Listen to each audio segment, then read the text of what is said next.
पुराने समय से ही ये मान्यता रही है कि किसी भी मनुष्य की चिता को अग्नि देने का हक उसके बेटे का होता है।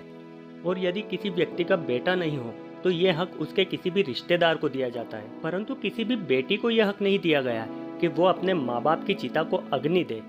तो चलिए आज के वीडियो में हम जानते हैं कि क्या किसी भी इंसान की चिता को अग्नि देने का हक सिर्फ बेटों का ही होता है या फिर ये कोई गलत धारणा है। तो बने रहिए वीडियो में अंत तक हमारे साथ, और यदि अभी तक आपने इस चैनल को सब्सक्राइब नहीं किया है तो इसे सब्सक्राइब जरूर कर लें। कहा जाता है कि किसी भी इंसान की मृत्यु के बाद उसकी आत्मा को जब तक शांति नहीं मिलती है जब तक कि उसका बेटा या फिर उसका कोई रिश्तेदार उसकी चिता को अग्नि नहीं दे देता है। परंतु महिलाओं के साथ ये नाइंसाफी क्यों? अपने माँ बाप की चिता को अग्नि देना तो दूर, उन्हें तो शमशान तक जाने की इजाजत नहीं होती है। अगर इस बात के पीछे का कारण जानने की कोशिश करें तो इस विषय में हर विद्वान के मत अलग अलग होते हैं, परंतु इस बात का सटीक जवाब किसी के भी पास नहीं होता है और न ही धर्म की किसी भी पुस्तक में इस बात का कारण मिलता है। परंतु इस रीत के पीछे छुपा सही कारण आप जान लेंगे तो आपको भी बहुत हैरानी होगी। सदियों से हमारा भारत देश एक पुरुष प्रधान देश रहा है, जहां पर पुरुषों की प्रधानता के चलते महिलाओं को घर से बाहर का कोई भी अधिकार नहीं दिया गया है।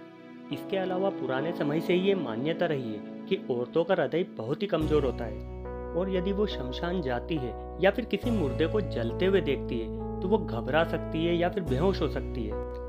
इसके बावजूद दूसरा कारण यह था कि किसी भी शव को जब शमशान ले जाया जाता है तब महिलाएं घर पर रहकर घर की साफ सफाई और घर को व्यवस्थित करने का काम करती है। अब महज इन दो कारणों के चलते महिलाओं को शमशान जाने और चिता को अग्नि देने का हक छीन लिया गया था और कुछ समाज के ठेकेदारों ने इसे एक रीत का नाम दे दिया।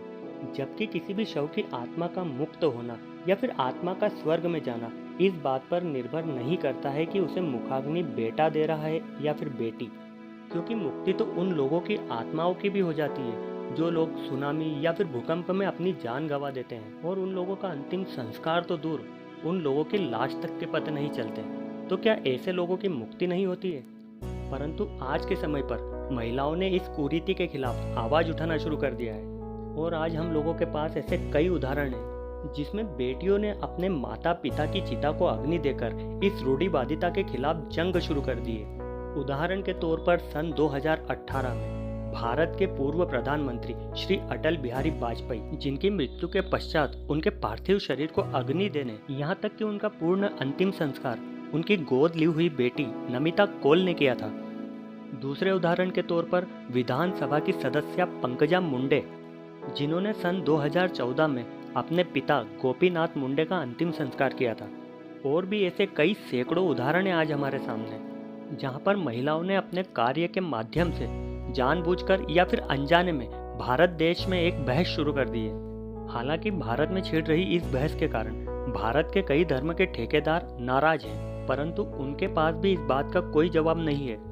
आज समय है बदलाव का और हर कुरीति के पीछे छुपा कारण समझने का, ताकि महिलाओं को भी उनका अधिकार मिल सके जो कि उनका हक है। तो मित्रों, आज के वीडियो में बस इतना ही। वीडियो पसंद आया हो तो वीडियो को लाइक करें और कमेंट्स में अपनी राय जरूर दें। इसी के साथ आज्ञा दें, मिलते हैं अगले वीडियो में कुछ और रोचक जानकारी के साथ।